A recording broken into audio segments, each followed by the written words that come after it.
Écoutez, nous allons démarrer ce café Zabre autour de la restauration de la continuité écologique des cours d'eau, que je suis ravie d'ouvrir. Euh, pour vous présenter un peu ce café Zabre, les personnes qui sont là. Donc, sur ce café Zabre, vous êtes très nombreux.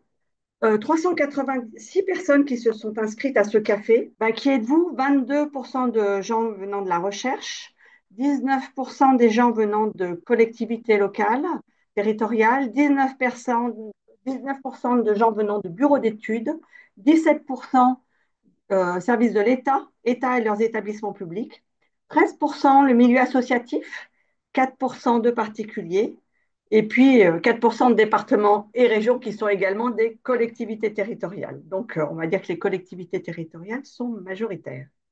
D'où venez-vous? Regardez au bout de la carte, la restauration de la continuité écologique. Ça intéresse vraiment beaucoup de gens, même à l'extérieur de la France, puisqu'il y a 11% d'internationaux. Sinon, il y a une forte proportion des personnes ici présentes qui viennent du bassin du Rhône, la région Auvergne-Rhône-Alpes à hauteur de 33%, 21% des régions limitrophes, c'est-à-dire la région Sud-PACA, Occitanie, Bourgogne-Franche-Comté, 35% du reste de la France. Qui a organisé ce séminaire? Qui sommes-nous? Ce café est organisé par la ZABRE et le Grès. Donc, pour faire très simple, la ZAB, c'est un réseau de chercheurs pluri-interdisciplinaires qui travaillent sur le bassin versant du Rhône. Le Grès, vous voyez, je suis assez succincte. Le Grès, c'est une association dont la vocation est d'accompagner le transfert des résultats produits par les scientifiques aux acteurs de l'eau. Ce café, comme tous les cafés ZABRE, ont le soutien de l'Agence de l'eau Rhône-Méditerranée-Corse, EDF et CNR. Nos partenaires sont nos actions courantes. L'OFB, dans le contexte de l'activité du Centre ressources cours d'eau, a soutenu ce travail de synthèse présenté aujourd'hui. En introduction, avant de vous présenter le programme, je voudrais vous préciser quelle est l'origine de ce travail. En fait, en tant que directrice de la ZABRE, membre du réseau des zones ateliers qu'on appelle RZA, dans notre petit langage, je suis membre du Centre ressources cours d'eau qui est animé par l'OFB, par José Pérez, qui a pour mission de promouvoir le développement d'actions de restauration et de préservation des cours d'eau, de favoriser l'échange de bonnes pratiques, le transfert des connaissances. Et comme vous le savez, les projets de restauration de la continuité écologique des cours d'eau se trouvent au cœur d'une importante controverse dans l'espace public français.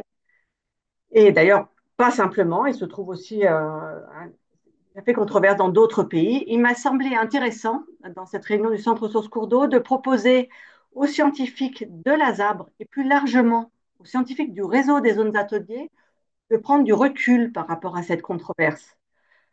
Il me semblait que c'était important de partager des constats, des approches au regard de la discipline de chacun, partager des questionnements, suggérer des recommandations pour avoir un regard collectif nuancé sur la mise en œuvre des projets de restauration. Alors, l'OFB a soutenu pour partie cette démarche. Merci à elle. Et les scientifiques mobilisés ont souhaité vraiment que leur analyse fasse l'objet d'une évaluation scientifique indépendante. C'est la raison pour laquelle cette synthèse collective a fait l'objet d'un article de synthèse qui a été présenté et qui est maintenant en ligne dans la revue Vertigo et donc évalué par tout un comité de scientifiques indépendants. Vertigo, c'est une revue scientifique francophone en sciences de l'environnement. C'était pour vous donner l'origine, le contexte dans lequel on s'inscrit. Et on remercie vraiment les scientifiques, tout le collectif scientifique de la ZABRE et du réseau des autres ateliers qui a pu s'impliquer dans la rédaction de cet article. Je vous propose de découvrir maintenant le programme. Nous allons tout de suite partir sur la découverte de ce travail, de cette analyse de synthèse qui va être faite par Maria Alp, ingénieure de recherche à INRAE Riverly, qui est le premier auteur de cet article sorti dans Vertigo, et Marie-Anne Germaine, professeure à l'Université Paris-Nanterre à l'UMR CNRS Lavu, qui fait partie des auteurs phares de cet article. Voilà, nous allons prendre le temps de cette présentation et ensuite il y aura une première réaction à chaud sur les travaux qui ont été présentés. Et après, nous aurons un temps de discussion. Et voilà. Et juste quelques règles pour le bon déroulement de ce café. Ce café est enregistré pour une rediffusion juste des présentations, hein, sur notre chaîne YouTube du Grès. Je vous remercie de penser à vous renommer dans vos petites étiquettes, prénom, nom et structure. Ça permettra d'identifier vraiment qui est là. Nous invitons les participants pendant les présentations à couper leur micro. Si vous avez des questions, merci de les poser dans le chat. Et, euh, Nicolas Lamourou et moi-même, Nicolas en tant que directeur de recherche à Riverly et moi-même en tant que directrice, et puis Nicolas également coprésident de la ZAB, et moi-même remonterons vos questions aux interventions, aux intervenants qui vous répondront. Voilà, ben écoutez, je vous remercie. J'arrête mon partage d'écran et je laisse la main à Maria. Bonjour. Bon, on va s'occuper d'abord de la présentation. Bon, bah, super. Merci beaucoup de cette introduction. Anne, vous m'entendez bien là, non? Ok, Oui, bien lancé la chose. On va faire cette présentation en effet à deux voix entre un écologue, c'est ma pomme, c'est moi qui est un écologue, et une géographe, Marianne Germaine, qui se connecte depuis Paris. Mais en fait, cette démarche, comme déjà dit, ça, c'est un résultat de travail de tout un collectif de chercheurs. On est 19 co-auteurs sur l'article, venant de différents établissements à travers la France.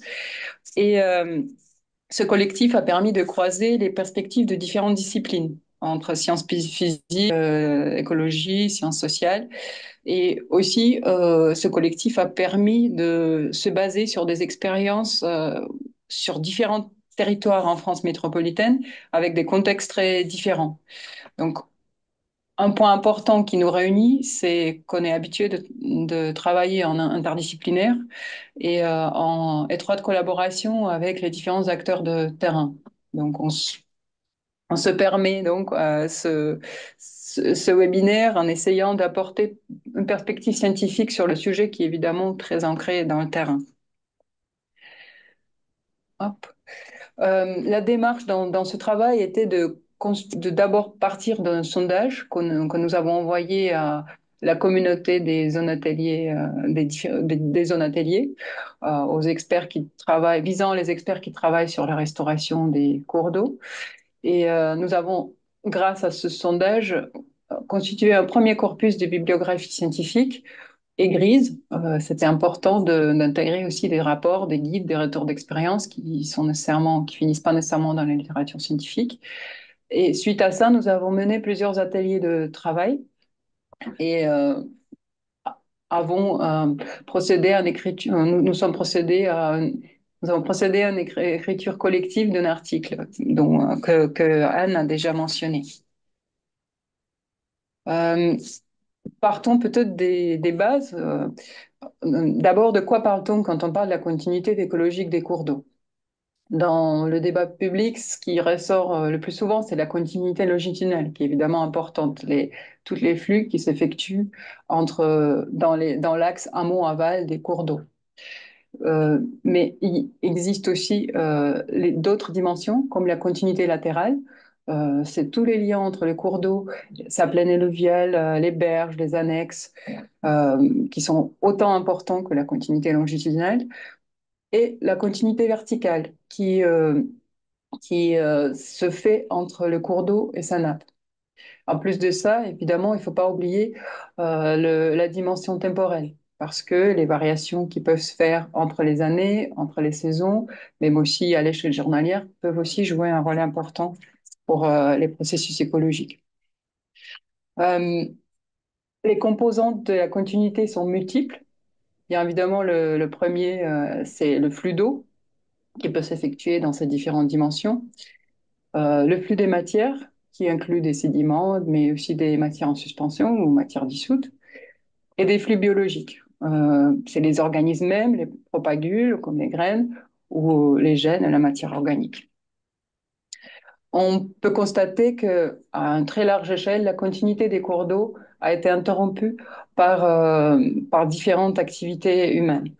Donc, dans le monde, on estime qu'il y a que 37% des rivières de certaines longueurs qui s'écoulent librement. Et en Europe, on estime qu'il y a un obstacle transversal présent au moins presque tous les kilomètres de linéaire.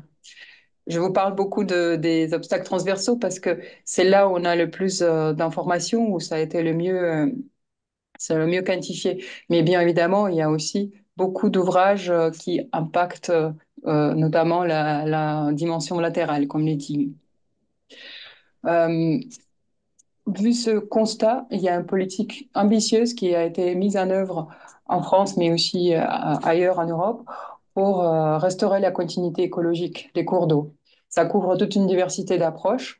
Par exemple, on supprime certains ouvrages, on peut construire des passes à poissons si on vise la continuité piscicole, ou créer des bras de contournement pour contourner les ouvrages et permettre aux organismes de circuler. Alors, Je comme passe. beaucoup d'entre vous le savent, le déploiement de cette politique publique de restauration de la continuité écologique des cours d'eau, elle a généré sur le terrain un certain nombre d'oppositions, voire de blocages. Et comme l'a dit Anne, elle s'est transformée en une controverse à l'échelle nationale, en tout cas en France. Cette conflictualité, elle a été bien documentée en France, mais également en Europe. Et elle nous montre finalement que face à la complexité des réglementations et face également à la prédominance d'approches qui ont longtemps été très descendantes, eh bien, on a un certain nombre de blocages qui sont liés notamment à la multiplicité des valeurs, des arguments qui sont en jeu et de la diversité des rapports à la rivière. Donc nous, on est parti de ce constat-là qui nous oblige, nous semble-t-il, à considérer que la restauration écologique, on ne peut pas la réduire à une simple opération technique, dans la mesure où elle transforme les paysages, voire elle produit des lieux nouveaux. Et dans ce sens, ça nous a conduit à considérer collectivement que les rivières ne peuvent pas être considérées strictement comme des infrastructures naturelles, mais bien comme des territoires hydrosociaux, c'est-à-dire qu'on a l'obligation de tenir compte de l'épaisseur et historique et culturelle et sociale à laquelle elles sont associées. Donc c'est dans ce cadre que l'on a travaillé. Oups. On peut donc constater que, il y a des enjeux multiples qui sont associés à la continuité des cours d'eau, et ce sont des enjeux à la fois écologiques et socio-économiques. Donc, si on parle des enjeux écologiques, c'est d'abord déjà euh, tous les processus sédimentaires, hydrologiques et morphologiques qui sont fortement influencés par la continuité et qui influencent la disponibilité et la qualité des habitats dans les rivières. Puis la continuité écologique est importante pour la persistance des populations, des communautés et les échanges entre les populations dans les bassins versants, qui influencent finalement à long terme les communautés sur place, la diversité génétique des populations et de nombreux autres aspects caractéristiques des populations. Évidemment, ça ne concerne pas que les organismes qui sont autochtones à nos rivières, mais aussi ça concerne les espèces qui, qui sont récentes, qui sont exotiques, invasives et qui peuvent être susceptibles de créer des équilibres biologiques. Finalement, la continuité écologique, l'état de la continuité écologique de nos rivières influence aussi les fonctionnalités des écosystèmes et notamment les cycles biogéochimiques majeurs. Alors, la restauration de la continuité écologique des cours d'eau, elle se heurte évidemment également à d'autres types d'enjeux, des enjeux socio-économiques, puisque en fait la perturbation des niveaux de l'eau va avoir des influences sur les usages de la ressource en eau d'abord, l'alimentation en eau potable ou la production d'énergie par exemple, mais également des répercussions sur les usages de la rivière ou bien des milieux riverains. On pense à la pêche, bien évidemment, avec la reconfiguration potentielle des cloisonnation piscicole, mais également à la transformation des paysages des populations riveraines. Elle va également concerner des questions qui relèvent des risques, que ce soit la question des inondations, celle de la sécurité des ouvrages, des différents ouvrages hydrauliques, mais également les enjeux liés à des dynamiques d'érosion ou encore des questions liées à la pollution ou à l'eutrophisation qu'on peut relier à la question de la santé ou bien animale. Puis pour finir, elle nécessite également de prendre en compte des enjeux culturels, hein, puisque, comme on l'a dit précédemment, elle va transformer hein, les paysages, donc toucher à des questions d'attachement, de représentation paysagère et également à des questions liées au patrimoine, notamment bâti. Donc finalement, on vous présente hein, ces enjeux de manière séparée hein, pour des raisons de présentation, d'organisation de notre PowerPoint, mais évidemment, il va de soi que ces enjeux écologiques et socio-économiques sont en réalité très étroitement imbriqués les uns avec les autres. Maintenant, on constate que, comme déjà mentionné, il y a la continuité des cours d'eau a été interrompue sur différentes échelles et les causes sont très variées. Ça peut être des installations, des ouvrages comme les barrages, les seuils, les écluses, les buses, mais aussi des digues. Mais ça peut aussi être des sources d'interruption qui sont un peu plus particulières et moins visibles peut-être à un non-expert. C'est par exemple la luminosité, le fait d'avoir trop d'éclairage ou à l'inverse de créer des zones noires où les animaux vont peut-être pas passer. Ou ça peut être aussi de la chimie de l'eau, apparition des zones anoxiques qui deviennent des barrières, peut-être temporaires, mais quand même des barrières pour les organismes et leur dispersion. Nous pouvons faire des constats généraux sur les effets écologiques de chaque type d'interruption de la continuité. Là, on vous donne un exemple de barrage où il y a un certain nombre d'effets qui ont été observés sur de nombreux cas et qui sont bien décrits dans la littérature scientifique. Mais en même temps, on doit constater qu'il existe une grande diversité des situations. Par exemple, l'âge et l'état de l'ouvrage peut varier fortement. Sa position au sein du bassin versant va aussi jouer sur les effets écologiques qu'il peut avoir, écologiques et sociaux évidemment. Et puis, l'usage et mode de gestion ou sa transparence hydrologique et sédimentaire peuvent varier énormément. Donc, même au sein d'un même type d'interruption de la continuité, on peut observer cette variabilité des cas.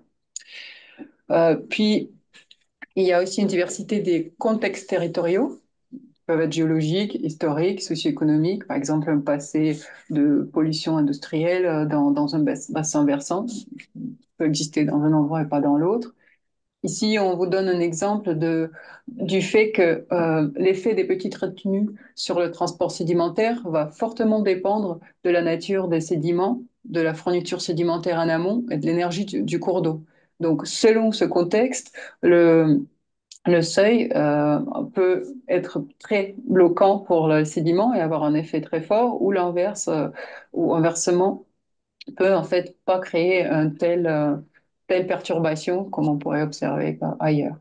Et puis, dans ce cas précis, le déficit sédimentaire peut évidemment être aussi lié à d'autres facteurs, comme l'extraction des sédiments, qui peut déjà diminuer la quantité de sédiments encore présents dans la rivière. La variabilité des contextes, elle est évidemment aussi liée à la diversité des perceptions, mais également des valeurs qui sont associées au cours d'eau, mais aussi aux ouvrages, hein. On va reprendre beaucoup cet exemple qui est effectivement emblématique, hein. Si on prend celui des moulins, évidemment, un certain nombre d'entre eux vont faire l'objet d'un attachement au patrimoine, au passé, mais aussi un attachement qui passe par des questions de paysage, un attachement au plan d'eau, au miroir d'eau. Et en même temps, c'est des choses qu'il faut nuancer, puisqu'évidemment, cet attachement patrimonial ou cet intérêt patrimonial, il est encore une fois dépendant des contextes. Et donc, enfin, voilà, il va devoir être mesuré au cas par cas. On pourrait prendre hein, le même exemple avec la pêche, évidemment. Donc ça nous amène hein, à réfléchir à restaurer la continuité dans des contextes différents en tenant compte de cette rugosité des territoires et donc à plébisciter une approche au cas par cas, euh, au cas par cas. Et donc, ce cas par cas, on peut aussi l'illustrer hein, par la diversité des ouvrages hydrauliques, si on reste sur ce fil. Si l'on regarde hein, les travaux, notamment d'Axel Beauchamp ou de Laurent Lespèze sur les petites rivières normandes, on voit qu'on a une diversité hein, d'ouvrages hydrauliques qui nous oblige à réfléchir différemment selon qu'on observe un barrage ou bien un seuil de moulin, mais y compris hein, dans ces seuils de moulin, on va avoir une diversité de configurations selon qu'ils sont installés au fil de l'eau ou bien en dérivation, et puis également selon leurs usages contemporains, mais également leur trajectoire historique, puisqu'on sait qu'en fait, on a aussi tout un tas d'ouvrages qui sont aujourd'hui dans un état d'obsolescence relativement avancé, qui font que d'un point de vue de leur impact écologique, il n'y a pas forcément d'urgence à les investir en termes d'opération. Et puis en revanche, pour ceux qui posent un problème, bien là, on a un éventail hein, de solutions possibles qui vont du dispositif de franchissement au bras de contournement jusqu'à l'arasement complet des ouvrages. Un autre exemple, plus de point de vue écologique, c'est pour cette variabilité des cas, c'est une étude où la transparence des ouvrages pour les poissons a été mesurée avec un index génétique, index que vous voyez sur cette diapositive. Et ce qu'on voit dans cette étude, c'est que déjà, l'effet des seuils en soi sur la connectivité entre les populations amont-aval, les seuils varient énormément. Vous voyez par exemple sur la gauche un seuil d'une hauteur de 80 cm, extrêmement perturbant pour ce flux entre les populations, tandis que des seuils des fois plus plus hauts que ça, sont moins perturbants. Donc, il y a une diversité des cas de l'impact déjà du même type d'ouvrage sur la continuité piscicole. Et pareil, suite à des d'opérations de restauration, qui peuvent être soit la suppression complète d'un ouvrage ou installation d'un passe à poisson, l'effet peut être plus ou moins fort. Donc en fait, très souvent, la suppression des ouvrages est très efficace, mais des fois, dans cette étude, on a constaté que ça se faisait dans un contexte où le seuil n'était même pas très perturbant en soi. on, euh, on doit en fait affronter des multiples sources d'incertitudes liées à la restauration de la continuité, comme pour beaucoup d'enjeux d'environnement. En fait, on est habitué à parler d'incertitudes quand on parle des changements climatiques ou de l'épidémie des épidémies. Pareil pour la restauration, il y a des limites à nos connaissances, donc des incertitudes scientifiques, aussi des incertitudes qui peuvent être associées à chaque choix technique et les effets qu'il peut avoir, le contexte du projet. Et finalement, il y a aussi des incertitudes difficiles à prédire, à contrôler. Ils sont liés à la stochasticité et la temporalité des processus écologiques et sociaux, comme par exemple l'avenance des crues ou les changements aussi politiques qui peuvent venir dans un territoire. Euh, Puis à ça s'ajoute aussi le fait que selon ce qu'on considère comme variable, comme ce qui nous intéresse comme réponse à la restauration, la durée de sa réponse peut être très courte ou très longue. Donc il faut vraiment, c'est important de garder ça en tête parce que certains variables comme par exemple la structure génétique des populations peut avoir besoin de décennies pour qu'on y détecte en réponse à l'opération de restauration, tandis que d'autres peuvent réagir assez rapidement. Donc Donc finalement, comment... oui, bah, je passe la parole, vas-y. Donc finalement, après ce constat de diversité des configurations, des cas de figure, ce que l'on a fait, hein, c'est mobiliser la littérature existante, mais aussi les retours d'expérience dont on disposait, mais aussi se nourrir hein, des différentes réussites, de success story, hein, de différents projets, pour imaginer ou en tout cas identifier un certain nombre d'éléments qui nous ont paru importants pour s'assurer de projets de restauration qui soient les plus durables possibles et les plus partagés possibles. Donc c'est ce qu'on voulait vous présenter ici, hein. L'idée, c'est de proposer euh, une démarche territoriale. Alors, il ne s'agit pas d'une boîte à outils magique, hein, ou normative, mais plutôt de points de vigilance qu'on a structurés autour de trois grandes étapes qui nous paraissent structurer, hein, la démarche d'accompagnement de la restauration écologique. Alors, on invente euh, rien, mais l'idée, c'est plutôt de mettre en lumière un certain nombre de points de vigilance à chacune de ces étapes. Donc la première, c'est classiquement celle de la réalisation du diagnostic, mais vous voyez qu'on a choisi de qualifier de diagnostic du territoire parce qu'il nous semble nécessaire, hein, d'entrecroiser les diagnostics biophysiques et socio-économiques. C'est un des éléments qui nous paraît les plus importants, et ceci à des échelles spatio-temporelles qui soient multiples, avant de co-construire le projet de gestion et puis de mettre en œuvre les actions à proprement parler. Donc, on va essayer d'illustrer ces points de vigilance pour chacune des trois étapes. Par avance, on vous demande un peu d'indulgence parce que on n'aura pas le temps de. Enfin voilà, ça va être des exemples assez rapides, mais on espère qu'ils pourront illustrer nos propos et l'identification de clés de réussite dont on s'est nourri, notamment aussi par les nombreux échanges avec les gestionnaires au quotidien, ou en tout cas très réguliers. Donc, pour ce qui concerne le diagnostic de territoire, hein, ce qui nous semble important, c'est notamment la prise en compte de l'épaisseur historique. Ici, on prend l'exemple de la suppression d'un seuil sur le Beuvron, qui est en fait un seuil qui était associé à l'ancienne filature des tricots Saint-James dans la Manche. Et cette opération, elle nous semble assez intéressante parce qu'elle montre en fait la capacité du maître d'ouvrage, hein, de prendre le temps à la fois de documenter l'histoire de cet ouvrage, mais également d'impliquer les acteurs concernés par cette histoire, donc en l'occurrence des ouvriers ou ouvrières de cette filature, pour construire à la fois un ensemble de panneaux d'information et de sentiers d'interprétation qui s'intitule De la filature à la nature, qui permet de ne pas faire table rase du passé, mais également de requalifier sur le terrain un espace qui correspondait à une friche industrielle qui aujourd'hui à la fois valorise ces éléments, mais tout en offrant un espace d'intérêt du point de vue écologique. Donc ça, c'est des premiers points autour de l'histoire et de la mobilisation d'acteurs.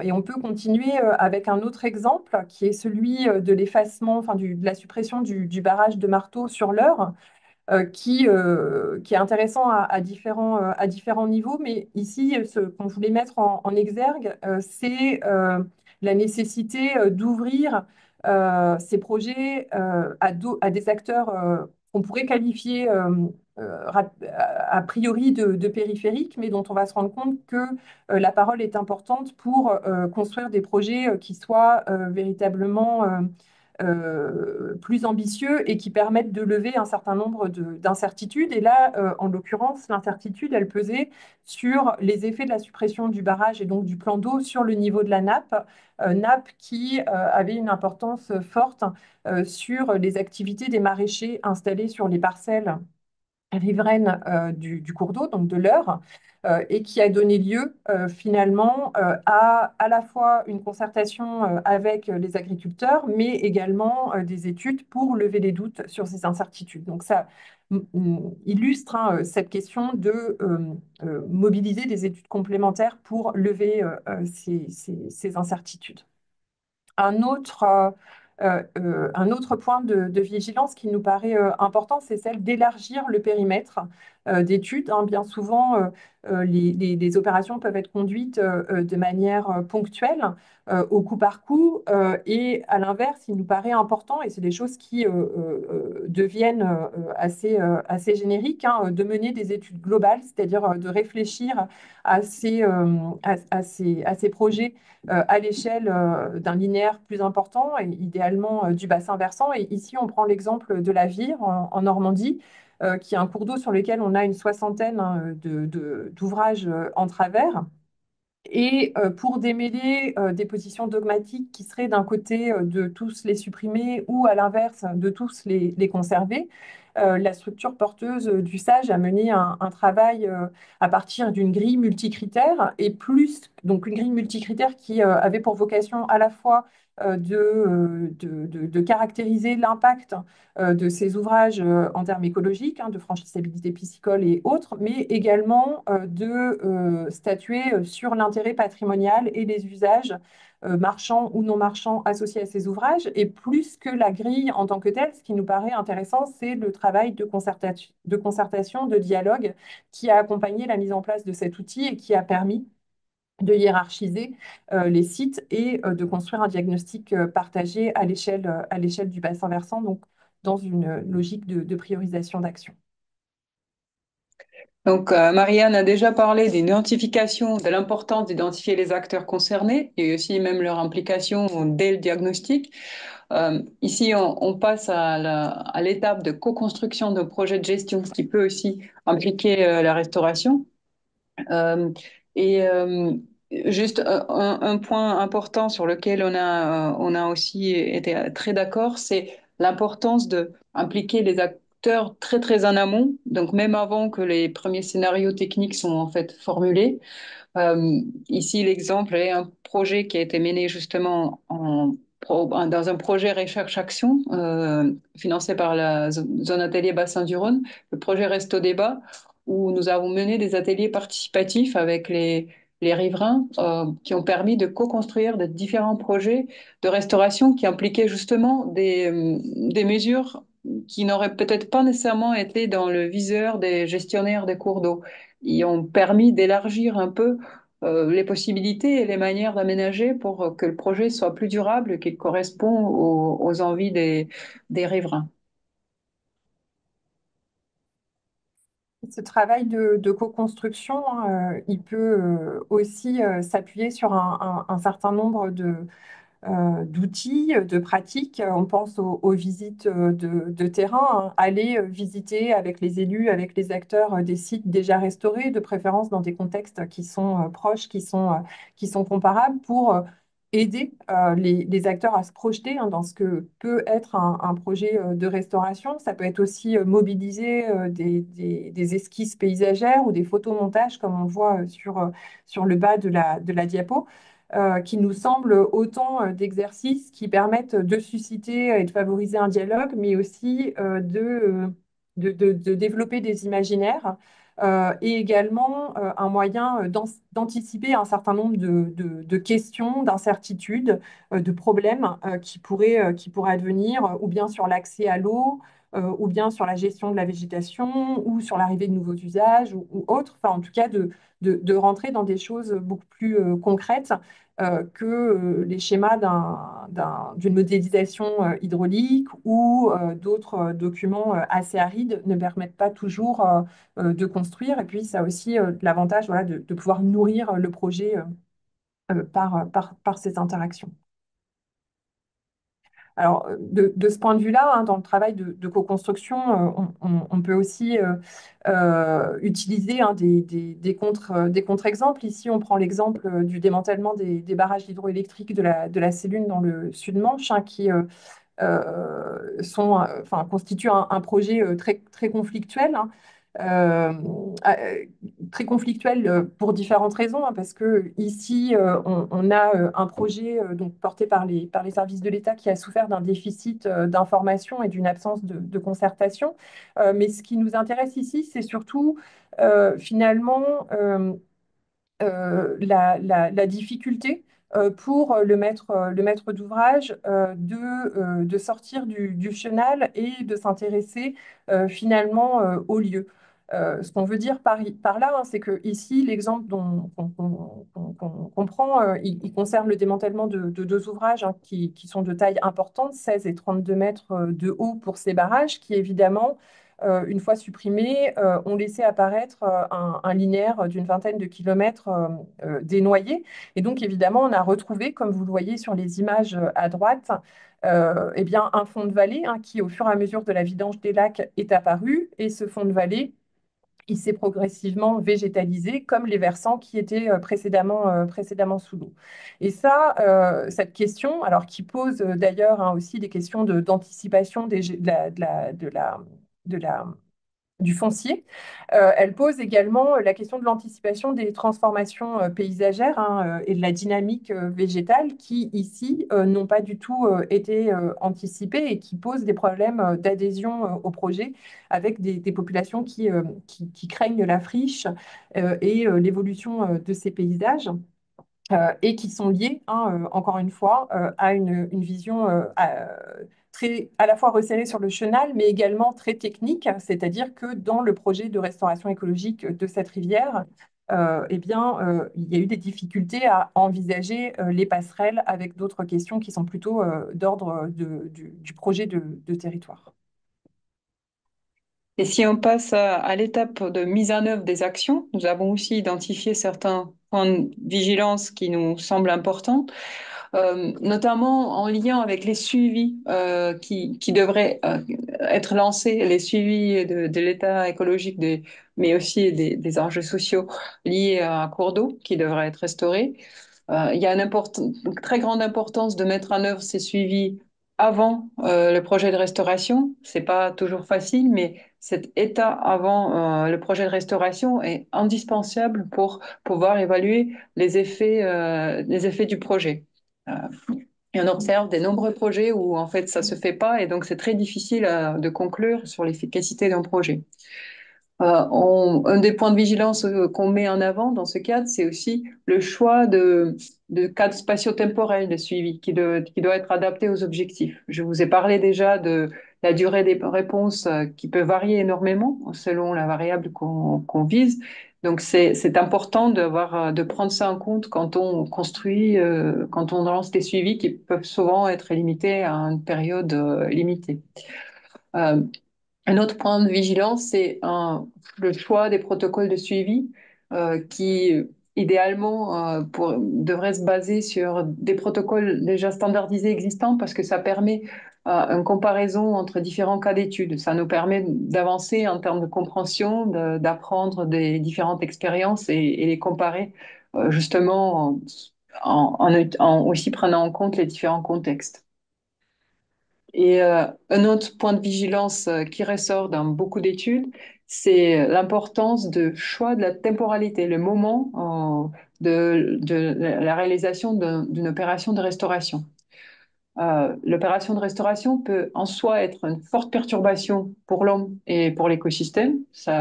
Elle peut basculer le paysage, ça peut être un moment de grand relâchement des sédiments. Donc, c'est important de avoir en tête cet aspect quand on choisit le moment pour réaliser la restauration. Et par exemple, dans une rivière aux États-Unis, ça a été bien, la période de remontée des saumons a été bien prise en compte pour la mise en œuvre d'une suppression des deux grands barrages sur Elwha. Parce qu'il y avait un grand risque en fait, que la perturbation sera extrêmement forte pour les populations et que ça pourrait créer carrément des dégâts si on prend pas ça en compte. Alors le dernier point sur enfin, on enfonce hein, le clou sur la question que ces points de vigilance, ils sont valables à toutes les étapes du projet et notamment pour faire le lien avec la temporalité. On sait aussi que l'élaboration de certains projets peut être très longue et épuisante, que certains projets particulièrement ambitieux les travaux peuvent s'étaler sur des périodes très longues et donc ça nous invite aussi à être attentifs à la gestion de ces temporalités en termes de communication, en termes d'implication des acteurs concernés, notamment en investissant ces phases de transition où il ne se passe pas voilà, où le temps peut paraître long et où il faut réussir à maintenir un lien, un dialogue avec les acteurs locaux par différents médias possibles, que ce soit par des newsletters, des informations, ou évidemment par des réunions et différentes interactions. Alors, pour conclure, en fait, le message en fait, qu'on souhaite, enfin, sur lequel on aboutit, hein, qu'on souhaite passer, c'est finalement qu'il faut accepter la complexité de la restauration, la complexité du fonctionnement des rivières, mais également de la demande sociale. Donc vous voyez et donc vous savez qu'elle est plurielle, mais également la variété des réponses des écosystèmes. Et de ce point de vue-là, il nous semble que ça nous conduit à être humbles vis-à-vis de la restauration. Et si on prend l'exemple des ouvrages en travers, hein, qui sont assez souvent réduits à des obstacles, il nous semble qu'il faut résister à la tentation de réduire cette complexité en ayant recours à ce type de réduction, hein, qui fait que finalement, eh bien, d'une part, on oublie l'épaisseur qu'il y a derrière, hein, ce vocable d'obstacle. Finalement, pour d'autres, c'est un moulin, pour d'autres, c'est un plan d'eau, un plan de pêche, une histoire de vie, un espace vécu, mais que par ailleurs, d'un point de vue géographique, hein, d'un point de vue spatial, eh bien, il nous semble qu'il y a un intérêt enfin une obligation en réalité à élargir et donc à ne pas considérer les projets que de manière ponctuelle, mais bien à tenir compte des impacts de ces ouvrages, quels qu'ils soient, à l'amont, à l'aval, mais également de les resituer pardon, dans des interactions transversales. Et ça fait évidemment sens sur les questions hydrologiques, de flux sédimentaires, mais également de la biodiversité. Et par ailleurs, il se trouve que c'est une des conditions, hein, pour rejoindre les enjeux socio-économiques, puisque les espaces vécus, hein, les bassins de vie des populations sont souvent plutôt au bord de l'eau que dans l'eau elle-même. Et ça a des incidences évidemment sur la manière de conduire des projets.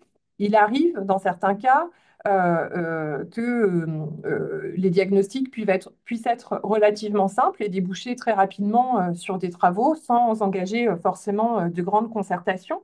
Et dans ce cas-là, il n'y a aucune raison de se compliquer l'existence, mais malheureusement, d'une certaine manière, ou peut-être heureusement finalement, parce que le monde serait assez triste si tout était plus simple, eh bien, dans de nombreux cas, en fait, les projets nous obligent à affronter cette complexité. Donc, ça veut dire multiplier les diagnostics pour ne pas négliger les interactions de nappe-rivière, ça veut dire s'interroger sur notre attachement au patrimoine, s'interroger sur les effets d'une ouverture sur les dynamiques des invasives ou affronter la question de la gestion d'un foncier dans un contexte où il n'y a pas de maîtrise publique.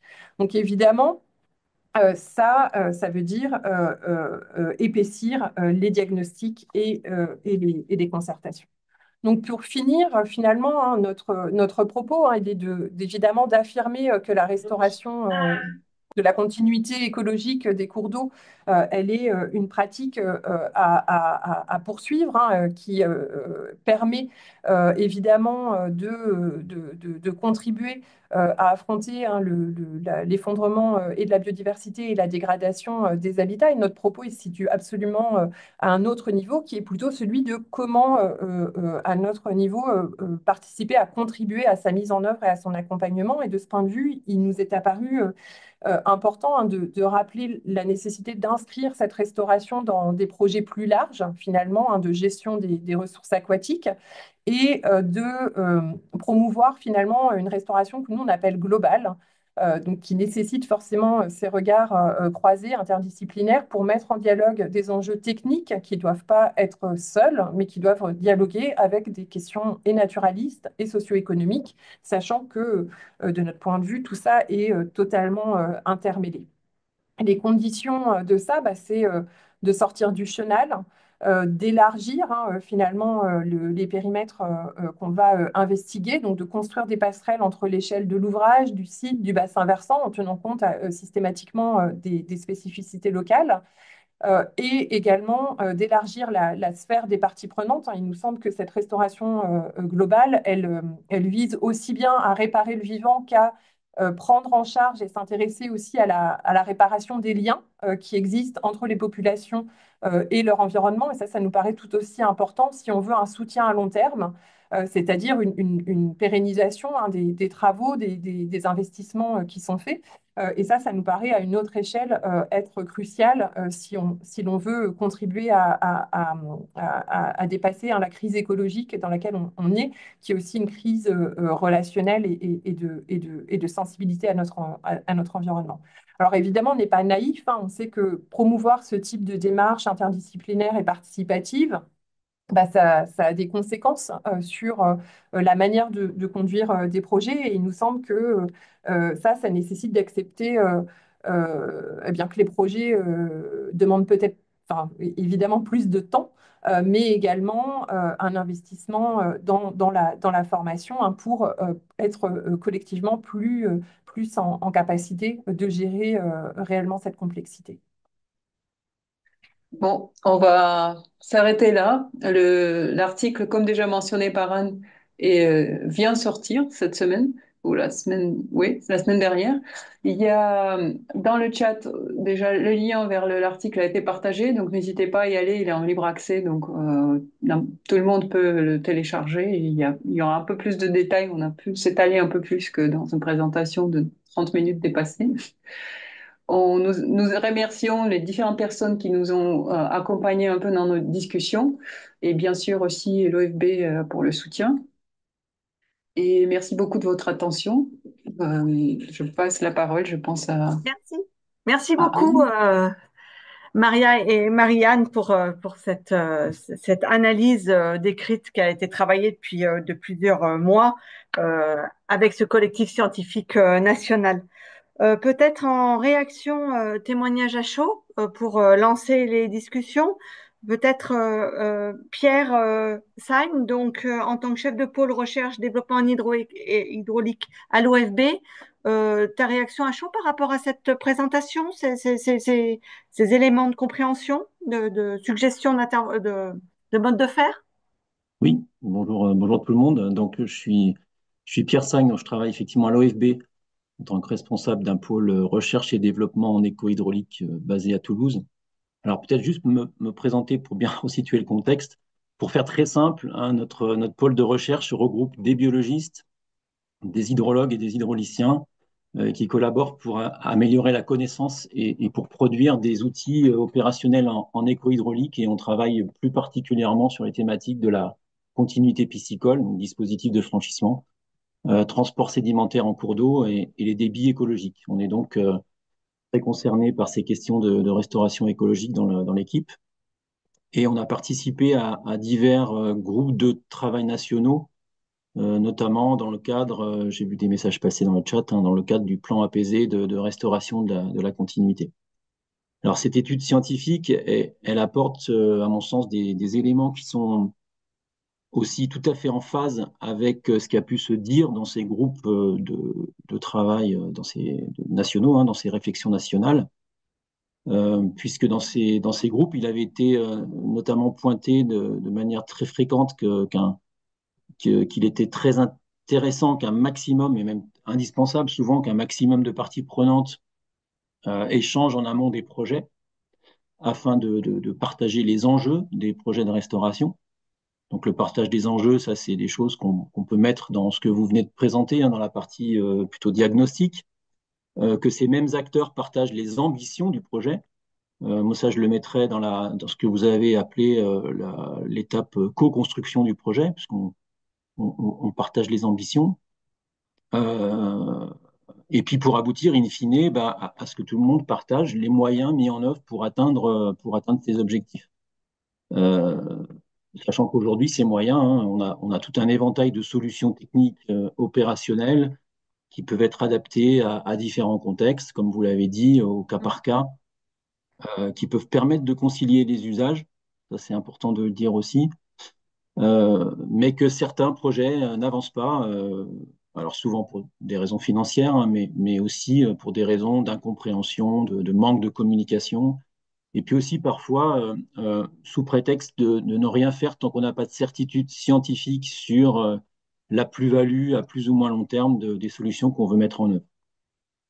Donc, ce que je trouve important dans cette étude, c'est qu'elle met en avant pour moi, deux choses principales, c'est que tout n'est pas certain, que les incertitudes doivent être évaluées, partagées, mais qu'elles ne doivent pas impliquer l'inaction. Ça, c'est important. Et puis, cette étude, elle formalise aussi la démarche avec différentes étapes qui impliquent l'ensemble des parties prenantes. Alors, cette démarche, je pense qu'elle était déjà plus ou moins suivie hein, sur certains territoires, de manière intuitive ou plus ou moins formalisée, mais elle a aujourd'hui le mérite d'être déclinée sur des bases scientifiques plus précisément. Et ça sera, je pense, une bonne base pour que les acteurs territoriaux s'appuient sur cette démarche. Mm. Et ça devrait permettre, je l'espère, de progresser sur certains dossiers pour restaurer nos milieux, nos territoires, tout ça dans l'intérêt général. Ok. Voilà, Merci merci. beaucoup pour cette première réaction. Effectivement, je vais donner maintenant la parole à José Pérez, puisque effectivement, le démarrage de ce projet, on l'a pensé au sein du Centre ressources cours d'eau. Voilà. Donc, José, par Oui, rapport à tout ce qu'on tricote au sein du Centre ressources cours d'eau. oui, tout à fait. Donc, merci à vous. Oui, bonjour. Effectivement, je travaille à l'OFB, à la direction générale. Et à ce titre, donc, je pilote le dispositif national Centre de ressources. Donc, on a comme objectif principal d'aider à la mise en œuvre d'actions de préservation, de restauration de rivières. Et donc, c'est à ce titre qu'on a avec Anne au sein du centre de ressources discuté un peu de ce projet-là. Donc, je suis très heureuse de voir ces résultats-là. Et donc, on voit que vraiment cette étude, elle est intéressante car elle rentre aussi dans les missions de partage de connaissances du centre de ressources et qui aussi rentre dans les missions d'aide à la mise en œuvre de ces projets-là dans les territoires.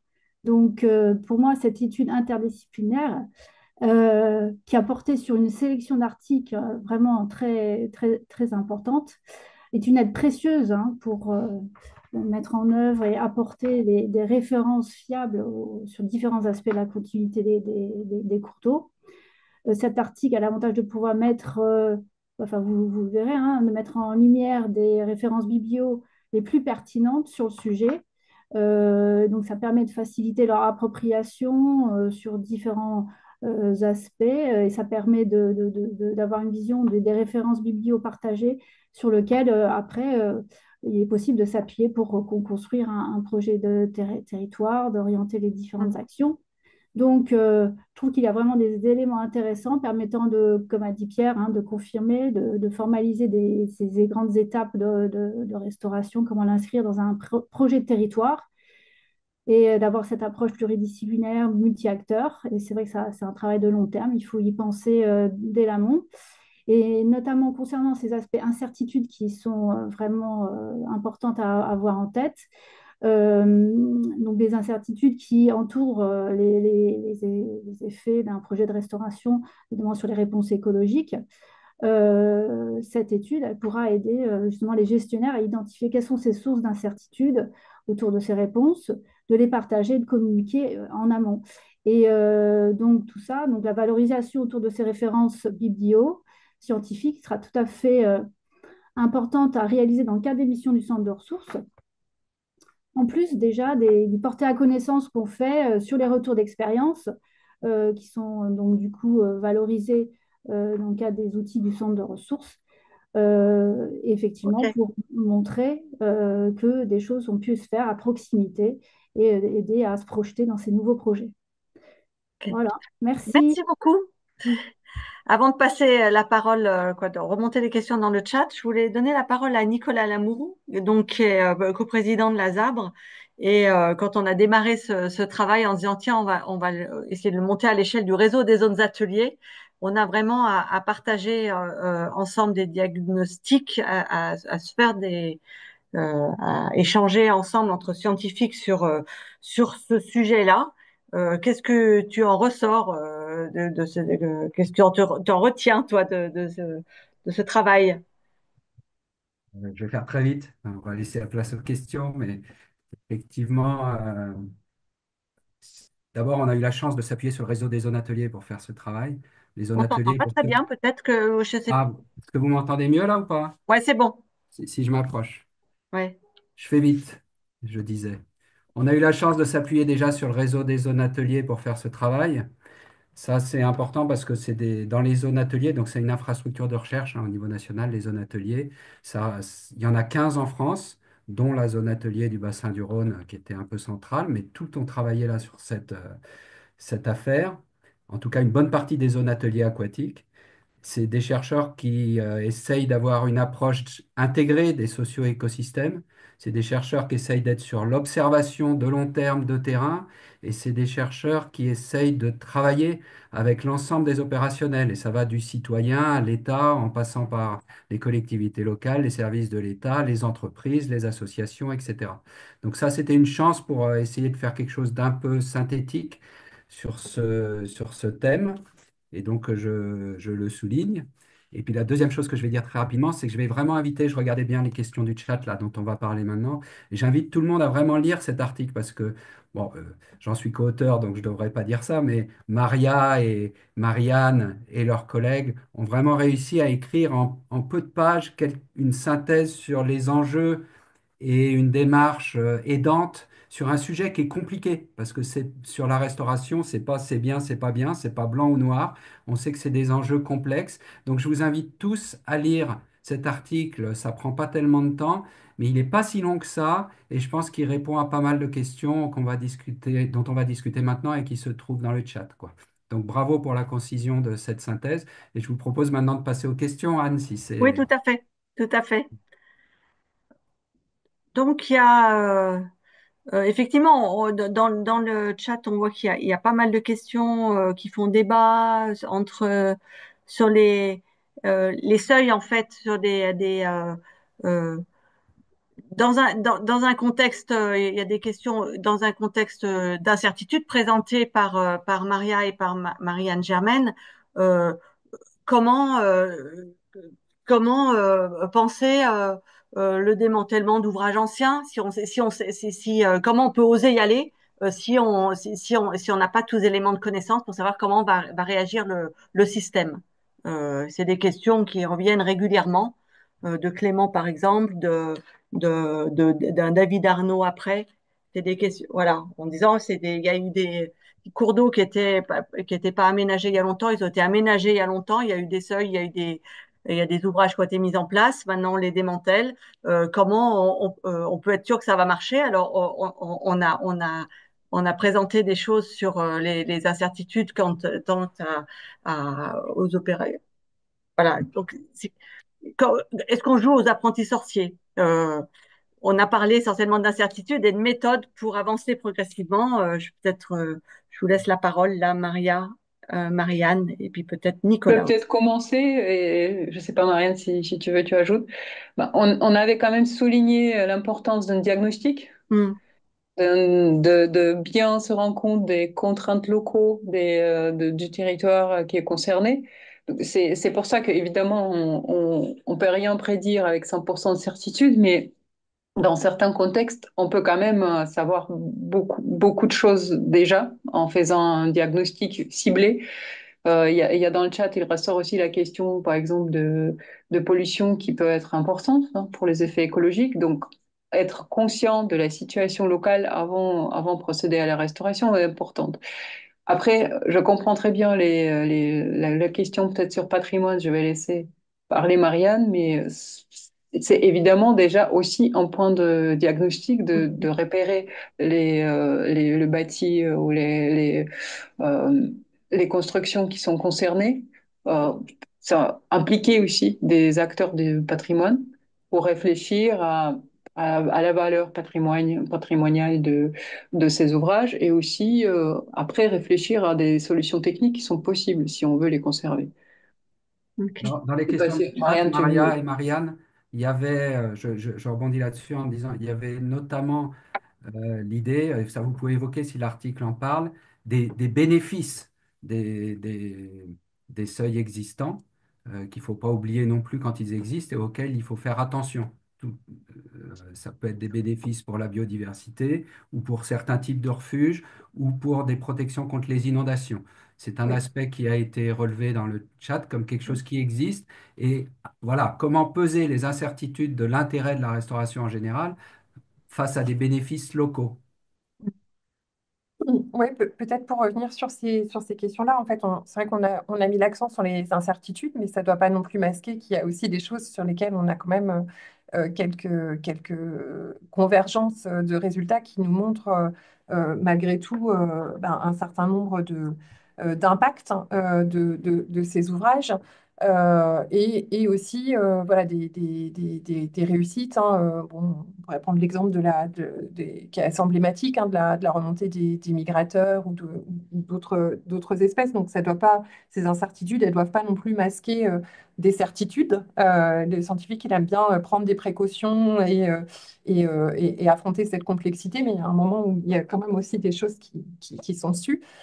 Et après, enfin, je crois vraiment que le message, alors on a beaucoup discuté de ça, ce message nous paraît à la fois très simple, mais en même temps, c'est celui de la complexité. C'est-à-dire que nous, alors je le dis d'autant plus que je suis, moi, géographe, donc c'est quelque chose sur lequel on est évidemment extrêmement attentif, mais on s'est tous retrouvés là-dessus, c'est accepter la complexité, mais aussi la complexité du fait que chaque cas est différent. C'est vraiment ça qui nous paraît important et sous les différents angles. Donc, évidemment, on a bien conscience que c'est simple à dire de notre côté de notre métier, mais il nous semble voilà, qu'il y a des précautions à prendre dans l'investissement en fait, des diagnostics pour, au cas par cas, bah, peut-être aller voir plus tel ou tel paramètre, ou lorsque les questions elles se posent plutôt sur l'ordre social, bah, mettre en œuvre des dispositifs de concertation plus étoffés. Donc c'est vraiment ça. Et donc, pour revenir sur la question de l'incertitude, je reprends hein, la réaction de Pierre Sagne hein, que je partage complètement. C'est-à-dire que ces incertitudes, elles ne doivent pas non plus justifier la non-décision ou l'inaction, mais voilà, plutôt d'assumer cette complexité, puis assumer aussi des choix. Nous, notre message aussi, c'est de dire que cette restauration de la continuité écologique, on peut pas la considérer comme une action strictement technique. C'est aussi ça notre message et que, eh bien, oui, dans certains cas, ça va relever d'une décision politique, d'une décision que nous, on espère la plus collective possible. Mais ça déborde hein, sur des enjeux de démocratie et de prise de décision. Mais de fait, c'est pas enfin, dans un certain nombre de cas, vont intervenir d'autres dimensions que la simple dimension technique. Je peux ajouter peut-être juste un mot avant de passer prochaine question. Je pense que on n'a pas trop parlé de ça, mais je pense que c'est aussi une question importante qui se cache un peu derrière ces choix, qui sont pas faciles. C'est la question de valeur de la société. Qu'est-ce qu'on veut en fait dans le futur et pour qui? Donc évidemment, c'est pour ça aussi que c'est important, on pense, de mettre différents acteurs à discuter, parce qu'il y aura clairement des cas, comme cet exemple des moulins et la conservation de patrimoine, contre le rétablissement de la continuité, bah, où il faudra trancher qu'est-ce qu'on priorise. Et il n'y a pas une réponse noire ou blanche à ça, c'est une décision qu'il faut prendre collectivement. Ok. Il y a une question qui vient dans le chat plusieurs fois. Je crois Tu que peux c'est mettre Fabrice. un peu plus devant ton ordi, je pense. Je comprends. Ouais, j'essaierai de régler ça. Il y a une question qui. C'est bon là? Ouais, c'est bon. Une question qui revient souvent. Je crois que c'est Fabrice. Je suis pas sûr que c'est ton prénom, mais j'espère. Fabrice Gonnet, je crois que du syndicat Drôme. Euh, le foncier. Vous en avez Mm. parlé un peu, mais pas beaucoup. Et c'est vrai que c'est souvent à la fois un enjeu d'attachement, de propriété, d'histoire, et puis des fois un obstacle majeur ou l'obstacle majeur au processus de restauration. Est-ce que vous pouvez en dire deux mots? Est-ce que c'est mentionné dans l'article? Euh, et et- et est-ce que vous l'avez rencontré dans vos sujets? C'est une question peut-être un tout petit peu pour l'EFB aussi. Là, vous faites des retours d'expérience. Est-ce que c'est fréquent? Est-ce que c'est souvent un point bloquant? Tu laisses peut-être Marianne réagir Ouais. sur Alors ton donné. sur la présence dans l'article, très franchement, j'ai plus d'idée de la place que ça occupe, mais en revanche, enfin, je pense qu'on peut se poser aussi la question de manière assez distincte selon, encore une fois, les contextes. Clairement, quand on regarde la progression des travaux de restauration de la continuité écologique en contexte urbain, c'est évident qu'il y a un poids du foncier qui est considérable, puisqu'en fait, les seules opportunités qui existent, elles sont globalement sur du foncier public, pour pas dire dans des parcs et dans des espaces verts, ce qui crée quand même des restaurations en pointillés. Et je dirais que la question, elle se pose de manière assez différente en contexte moins densément peuplé, et elle va poser d'autres types de questions qui sont, par exemple, dans les opérations de reméandrage, effectivement des négociations plutôt bilatérales du porteur de projet avec le propriétaire foncier directement. Donc c'est voilà, enfin c'est évident que ça pose des questions aussi euh, de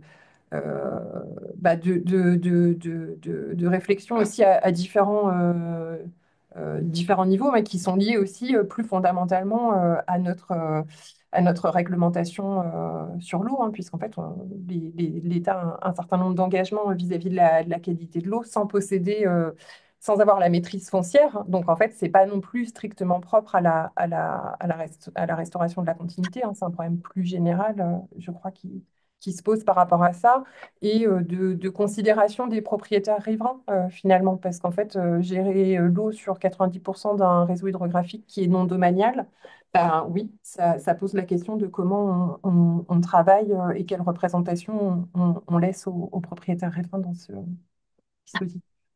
Ok. Il y a une question qui est toujours autour de la concertation, en fait. Quel dispositif ou dans les opérations que vous avez suivies, comment avez-vous avez fait pour travailler sur le thème de la concertation avec les riverains et autres usagers? Comment avez-vous géré la non-concertation d'un ou plusieurs acteurs? Est-ce que vous l'avez vu dans des projets de territoire où vous avez suivi des travaux de restauration de cours d'eau, de continuité? Je sais pas, Marianne, si tu veux réagir, parce qu'il y a eu quand même des exemples qu'on a donnés aussi. Hmm. Tu as parlé de la cellule, moi j'ai Ouais. parlé du projet Resto Débat.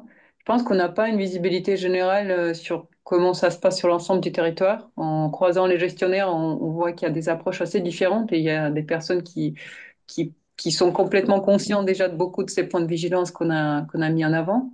Ils nous ont aussi nourris dans certains sens notre réflexion. Moi, je suis consciente d'un projet où l'idée, c'est aussi de faire un bilan des approches en termes de concertation sur le territoire français, mais c'est une thèse qui démarre. Donc, je ne sais pas si Marianne, tu as d'autres choses Oui. à ajouter.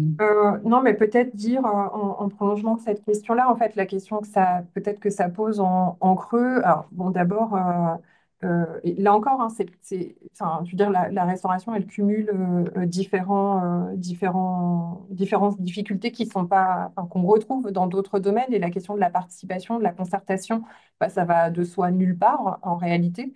Parce qu'en fait, on est quand même ben, encore, et les élus, mais aussi les habitants, les citoyens, encore très dominés par le modèle de la démocratie représentative. Donc, ça ne va pas non plus de soi, ni pour les élus, mais ni pour les habitants, de participer et de s'engager dans un tel processus. Donc, ça prend du temps il y a des exemples très stimulants. Puis ça pose aussi la question, et c'est pour ça qu'on a essayé d'insister sur cette question des temporalités et de phaser les choses, aussi de changement de culture. Enfin, on le mentionne, je crois, dans l'article, on parle aussi de ces questions de culture de la rivière, enfin de comment engager aussi bah voilà, un concernement, un intérêt, une attention à la rivière. On est convaincu par nos retours de terrain des uns et des autres qu'il y a un vrai intérêt des habitants et des riverains, évidemment, mais plus largement des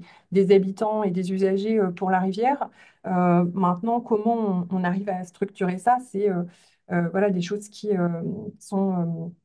qui s'explore dans différents territoires et qui aurait mérité enfin, qui mériterait un retour d'expérience en soi sur ce seul volet. Mais encore une fois, sans le déléguer aux seules sciences sociales. Mm. Notre propos, c'était aussi de dire, voilà, il n'y a pas d'un côté, il y aurait pas d'un côté des collectifs d'habitants qui s'interrogent sur la valeur du patrimoine et les usages qu'ils ont de la rivière, mais il y a bien, évidemment, tout ça, c'est interrelié. Enfin, si la qualité de l'eau, et ça renvoie d'ailleurs à d'autres questions hein, qui sont encore une fois liées à d'autres problèmes sur la qualité physico-chimique et autres, bah, il faut bien que tout soit discuté en interaction, en approche systémique.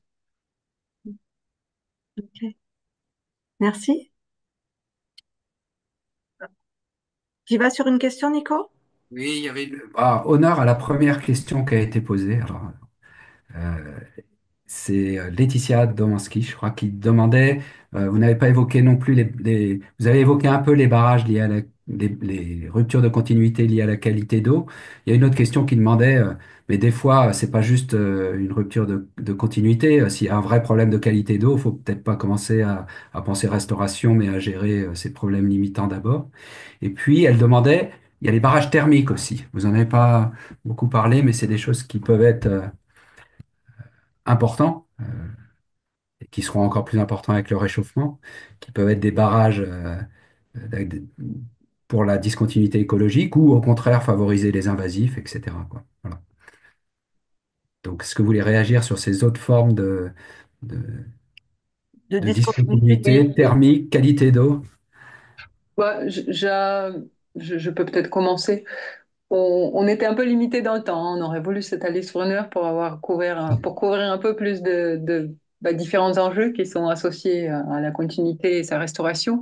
Donc, bien évidemment, pollution et qualité d'eau, c'est des mots-clés là aussi auxquels il faut pas oublier. Dans l'article, on met ça aussi en avant que c'est vraiment très important de se rendre compte, mais quels sont les risques, les contraintes associées à la restauration. Par exemple, si la qualité d'eau dans une rivière est extrêmement mauvaise, bah, il faut peut-être commencer par traiter ça parce que on peut voir, en fait, l'efficacité de notre opération pourrait être extrêmement limitée par ça. Par rapport à la pollution aussi qui peut être associée aux sédiments qui se stockent derrière les barrages, ça c'est notre enjeu. Donc là où la restauration peut potentiellement les relâcher, donc ça c'est déjà été identifié dans beaucoup de projets. C'est un point important avec lequel il faut avoir affaire. Je sais pas Marianne si tu as ajouté sur la thermie, oui je suis pas trop spécialiste dans le domaine, je pense. J'aurais pas des réponses concrètes à donner. Peut-être toi, Nicolas. Je ne sais pas, moi je connais des études où on a vu effectivement des choses un peu mitigées d'évitement de zones chaudes par des espèces présentes, et puis dans d'autres études où au contraire, effectivement, des zones plus chaudes, artificiellement plus chaudes, étaient des voies de dispersion des invasifs, en fait. Mais je pense que dans nos exemples de restauration, c'est des choses qu'on a assez peu vues, en tout cas dans la discussion qu'il y a eu autour de cet article. Ok. Euh, on fait des suivis long terme. Il y a une question où, où peut-on retrouver les éléments de quantification de la durée des réponses écologiques suite à une restauration? C'est une question vaste, mais Il y a, c'est un peu difficile. Il y a quelques articles qui ont regardé ça pour la suppression des barrages. hmm, On s'est un peu inspiré de ça dans, dans le graphique qu'on a fait. En fait, le problème, c'est que malheureusement, il y a aussi une forte dépendance du contexte. Par exemple, toutes les réponses biologiques, elles vont dépendre énormément sur la situation au niveau de bassin versant. Donc, est-ce que nos communautés ils vont changer? Est-ce qu'il y a la structure génétique des populations va répondre? Bah, ça va dépendre quelle espèce on prend en compte. Ça va dépendre qu'est-ce qu'on a comme distribution des populations qui sont encore dans le bassin, euh, dans l'espace. Donc, il y a des ordres de grandeur qu'on retrouve dans la littérature qui peut se concentrer sur certains volets. Il y a beaucoup d'études aussi sur, par exemple, la réponse sédimentaire. Mais souvent, c'est aussi dépendant des cas. Donc, on n'a pas malheureusement un article à vous conseiller où il y aura un tableau qui vous donne, mais on peut vous donner des ordres de grandeur quand même. Et on sait que tout ce qui est communauté ou tout ce qui est patron génétique, moi je parle de point de vue d'écologue, ça va prendre plus de temps que juste le passage des organismes qui peut être immédiat. Je serais bien preneuse, oui, c'est moi qui ai posé la question, je serais bien preneuse des ordres de grandeur, s'il vous plaît. Bah, ils sont dans notre article si vous Ok. voulez. Parfait. Merci beaucoup. Pierre Sagne voulait compléter, je pense. Ouais, je ne sais pas si José est encore là parce que je le vois plus là, mais en tout cas, je voulais juste signaler qu'aussi le centre de ressources cours d'eau là, de l'OFB met en ligne un recueil de retours d'expérience et certains sites sont suivis, alors avant, mais aussi après. Et donc, ça peut donner une idée, alors sur des cas concrets, hein, c'est pas, il n'y a pas forcément pour l'instant de synthèse en fonction de la typologie du type de restauration, mais en tout cas, ça donne une idée sur des retours de certaines espèces et des vitesses d'évolution des milieux suite à différents types d'opérations. Quelque chose que je peux dire en complément aussi est que il y a des indicateurs plus rapides que d'autres. Donc, il peut y avoir, je prends un exemple, c'est celui que je connais bien, c'est celui de la restauration du Rhône, où il y a eu des relevés de débit et des reconnexions de plaine alluviale d'un point de vue latéral. En fait, même sur des espèces qui ont des cycles de vie, des longévités de 20 ans, hein, certaines espèces de poissons, c'est plutôt la vingtaine d'années, il y a eu des réponses qui sont apparues en fait dès la première année, très rapidement, parce que c'est le recrutement, c'est-à-dire la reproduction des espèces qui a répondu en premier, etc. Et puis d'autres cas dans la restauration des launes où voilà, des espèces qui ont été défavorisées par la restauration, ça s'est vu tout de suite. Mais par contre, celles qui sont favorisées là, par la restauration, parfois, c'est freiné par le fait d'avoir des sources de colonisateurs proches. Et puis, ça prend le temps de la dispersion. Donc, il y a des réponses qui viennent 3, 5, 10 ans après. Un des cas les plus documentés, c'est des expériences de lâcher d'eau sous les barrages pour recréer la diversité des simili crus et un peu de lâcher d'eau claire. C'est le cas de la rivière Spöll, c'est en Autriche, non? Si je dis pas de bêtises, non. Tu diras où Et c'est. ensuite, c'est dans Et le parc ensuite, national. ça a mis typiquement 12 ans pour qu'on voit quelque chose.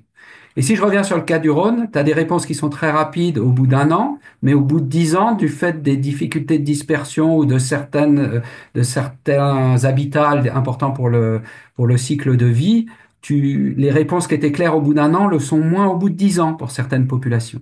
Donc voilà. Donc on peut pas avoir de réponse très claire, mais il y a des indicateurs rapides qui vont te dire des choses dès l'année prochaine enfin, entre guillemets, après une réponse de quelques mois. Quand on parle d'équilibre sédimentaire ou de certaines réponses des populations, bah, il faut parfois attendre 10, 15 ans. Et c'est pour ça qu'il faut être patient et adapter les suivis en essayant de viser le long terme quand c'est possible et quand statistiquement il y a eu des bons états initiaux. Merci beaucoup. Il y a une question qui relève des droits d'eau. Est-ce qu'on a des exemples avez-vous déjà réalisé des projets où des droits d'eau ont été maintenus et la continuité écologique rétablie? Voilà, en restituant la continuité sur une partie du débit et non la totalité. On a vu qu'on n'enlevait pas forcément les feuilles, hein. Maria disait qu'il y avait plusieurs solutions possibles, etc. Ouais, j'avais lu la question, effectivement, mais je n'ai j'ai pas d'exemple. J'ai pas D'accord. d'exemple. Non, OK. Et je sais pas. il y avait une question plus générale. Euh,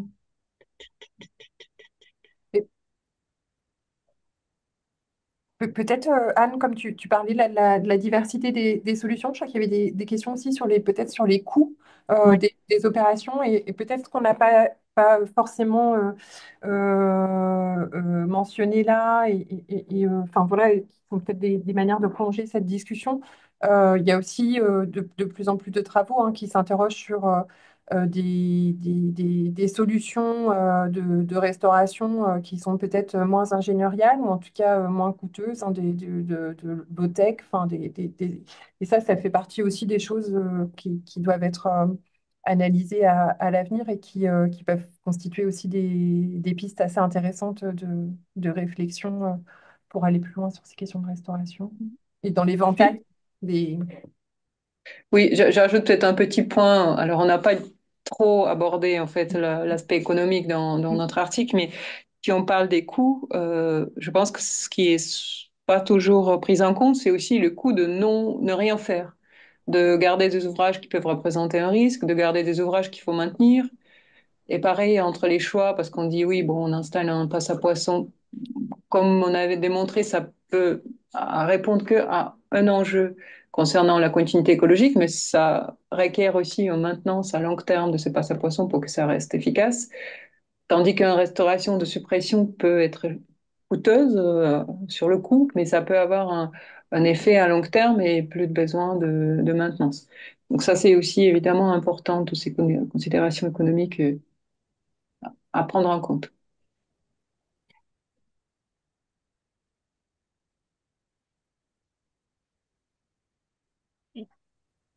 Il y a une question assez générale aussi. Je ne sais pas si on a des éléments de réponse sur comment voyez-vous les critères d'évaluation de la continuité suggérés par la nouvelle loi nature? Est-ce que vous, peut-être, Moi, j'ai vu une présentation sur le sujet, sur les critères, mais je pense que c'est assez complexe. oui. Les auteurs de rapport qui est sorti sur le sujet de comment on définit déjà les rivières en libre accès, ils ont essayé, un peu comme nous, de couvrir toute la complexité. Ils sont très conscients du fait que c'est peut-être difficile à mettre en œuvre. C'est peut-être le seul. Après, je connais pas ça tout en détail. En tout cas, ce qui est vraiment euh, un avancée, je pense, majeure, c'est qu'on inclut très explicitement les différents volets de la continuité là-dedans. Et ça, c'est important parce que souvent, on se concentre sur le longitudinal, mais latéral, c'est autant important pour maintenir les équilibres écologiques, autant important pour beaucoup d'enjeux sociaux. Et le moins visible, la continuité verticale, c'est très important aussi pour beaucoup de fonctions qui sont importantes et pour l'homme et pour l'écosystème. Ou la recharge de nappe aussi pour tout ce qui est qualité d'eau, c'est très lié à tous ces différents enjeux, tous ces différents volets de la continuité. Peut-être dans le prolongement de ça, enfin, de fait, nous, on met en avant cette complexité, mais je crois que le message qu'on veut faire passer, c'est pas, on n'a pas du tout envie de proposer un outil pour gérer cette complexité. En fait, on croit pas, je crois pas qu'on croit qu'il y ait voilà, enfin, si je reprends l'exemple de la grille, quand on a repris cet exemple-là, hein, l'idée, c'était pas de dire que la grille résout les conflits, les débats, etc., mais c'est plutôt euh, un outil qui permet de se rendre compte aussi de cette complexité. C'est ce que disait Maria, c'est-à-dire l'intérêt, c'est de poser sur la table qu'en fait, il n'y a pas un seul paramètre, mais qu'il y en a plusieurs. Et pour le dire hein, de manière triviale, hein, je crois qu'on ne croit pas vraiment à la possibilité de rendre ça en équation avec à la fin une décision, mais plutôt d'associer des publics à la discussion autour de ces différents paramètres. Et quand on avait pris hein, l'exemple de la vire, hein, pour revenir sur celui-ci, c'est pas tant la grille qui nous intéresse que le processus qui a amené à construire la Mm. grille. La grille, elle a été construite avec les gens. Et finalement, c'est ce processus-là, plus que le résultat de la grille, qui est intéressant, parce qu'en fait, c'est un prétexte pour dialoguer et se mettre d'accord, finalement. Qu'est-ce que c'est qu'une valeur patrimoniale d'un moulin? Est-ce que c'est qu'il y ait une roue? Est-ce que c'est qu'il y ait un usage? Est-ce que c'est qu'on le voit? Parce qu'en fait, ces moulins sont quand même des espaces privés auxquels on n'a pas accès pour la plupart. Et donc, ça a permis voilà, de discuter collectivement de qu'est-ce que ça voulait dire. Ce camping qui est au bord de l'eau, bah, finalement, est-ce que ça veut dire que le plan d'eau est important? Bah, non, peut-être pas, parce que finalement, si on se met tous autour de la table, on se rend compte que bah, le camping n'utilise pas le plan d'eau. Donc finalement, c'était qu'une coïncidence. Donc voilà, enfin, je pense que cette complexité ne doit pas nous amener à rêver d'un outil Mm. technique qui la résolverait. C'est plutôt une invitation à mettre en débat cette complexité et à l'assumer, plutôt qu'à vouloir systématiquement la réduire dans des outils qui nous dépassent et qui dépolitisent finalement et désaniment, désincarnent en fait les enjeux de départ. Ok. Merci beaucoup. J'ai une Euh, remarque d'un établissement public à Dour, euh, qui disait la difficulté sur laquelle vous pouvez commenter que la difficulté était surtout de hiérarchiser ces enjeux euh, biologiques, techniques, financiers, patrimoniaux, anthropologiques, réglementaires, etc., de façon explicite, et que c'est souvent là que se situait la difficulté. Est-ce que dans les études qui ont été vues, c'est quelque chose que vous avez retrouvé? Je crois qu'il voulait parler peut-être. C'est François-Xavier, c'est toi, si tu veux compléter cette question. Oui, François-Xavier Connet, je suis le responsable du service biodiversité à l'établissement public territorial du bassin de l'Adour et on est propriétaire de seuils en rivière sur lesquels nous faisons des gros travaux de restauration de la continuité écologique et puis nous avons porté aussi en plus des études pour le compte de tiers pour des définitions de solutions d'aménagement. Donc on est dans les deux côtés, des conseillers et des faiseurs pour notre propre besoin. Oui, je voulais signaler ça, puisque tout à l'heure il était question d'évaluation multicritère. Euh, dans l'évaluation multicritère, pour autant qu'elle soit faite par un groupe qui a décidé d'évaluer ensemble, je précise bien ça, euh, oui, l'élément important, c'est, en tout cas, dans ma façon de voir les choses et de la pratique sur ces sujets comme sur d'autres, c'est la hiérarchisation des critères. D'abord, le choix des critères, hein. Ça, c'est une première chose. Il n'y a pas il y a pas de guide méthodologique qui dira vous devez choisir ci ou ça. C'est un choix collectif. Et ensuite, il y a une hiérarchisation collective. C'était ce qui était soulevé tout à l'heure. Est-ce que sur ce site-là, on considère que le patrimoine, pour ça j'ai dit anthropologique, l'attachement à ce patrimoine-là, est-ce que ça compte autant que la nécessité Mm. biologique pour des espèces de pouvoir circuler de l'amont vers l'aval du fleuve vers des espaces connexes? Est-ce que ça a le même poids que le financier? Est-ce qu'on est dans du réglementaire sur lequel on peut plus ou moins s'asseoir ou pas? Et on choisit collectivement de dire, ben ça pèse autant ou ça pèse Mm. plus. Et c'est parce qu'on arrive, je rejoins la question ou le commentaire de tout à l'heure, c'est ce processus-là qui fait l'appropriation. François-Xavier, on va les C'est, laisser répondre ouais, merci. parce qu'il va être 3 heures bientôt. Merci. Ouais. Non, mais je crois on est d'accord, hein. Nous, ce qui nous paraît important, c'est le processus qui mène à ça. Et c'est pour ça qu'on se méfie assez. Enfin, le but de l'article et de notre travail, c'était pas du tout on n'a pas du tout la prétention, ni même l'envie de, de proposer un outil miracle, etc. Il nous semble que c'est effectivement quelque chose qui doit se construire collectivement et localement pour résoudre ces questions, OK. qui prend du temps. Mm. Eh ben, merci beaucoup. Je vois qu'on arrive au bout de ce café Zambre. Donc, vous avez l'article qui est en ligne. Ce café Zambre a été enregistré, donc pour la présentation, va être rediffusé sur notre chaîne YouTube du Grès. Donc, les gens pourront aller la voir. Voilà. Et donc, je voudrais vraiment remercier Maria Alpe, Marie-Anne Germaine, Nicolas Lamourou, Pierre Sagne, José Pérez, qui sont intervenus dans ce Café Zap pour présenter ce travail collectif et puis commencer à interagir pour pouvoir ensuite laisser la place au débat dans la salle. Je vous remercie beaucoup tous et puis je vous souhaite une bonne découverte de cet article.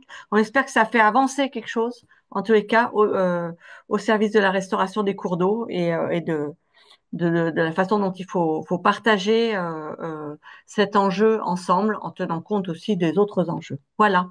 Merci beaucoup. Bonne Merci. continuation d'après-midi et bon week-end.